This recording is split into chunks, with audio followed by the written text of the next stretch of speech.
میپسندم خیلی ثبت شد.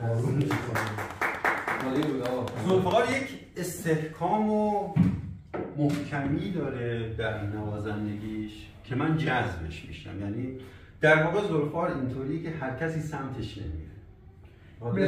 مثل لطفی تو تار بوده. آره خیلی سخت و محکم. دیدی پنجاش یعنی واقعا داره دوتا رو میزنه. بله. همینجا اینجا میده. اختلاف سبک لطفی داره با مثلا شهناز و فرهنگ شریف و اینا. ضعیف‌تر که اینایی که به هر حال خیلی خیرخواه استاد لطفی نبودن دوستش مطلبی میگن لطفی مثلا ساز کتک میزنه نمیدونم ولی در واقع اینجوری نیست. در واقع ما توی خراسان اصطلاح دوتار زدن داریم. با دوتا رو بزنیم. دوتار نوازی. دوتار نوازی هیچ کاربردی نداره. مثلا شیخ برو یک پنجه دوتار بریم ما بزد. میگم بیا دوتار نوازی کن. خیلی نوازش نیست. زدنه. زدن. خیلی زدن.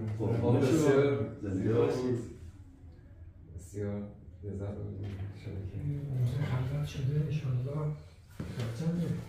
من یکی دو تا به یک یادگاری مثلا تو واقعاش بسی ولی دوست داشتم بیشتر شاید بشه نظر باشه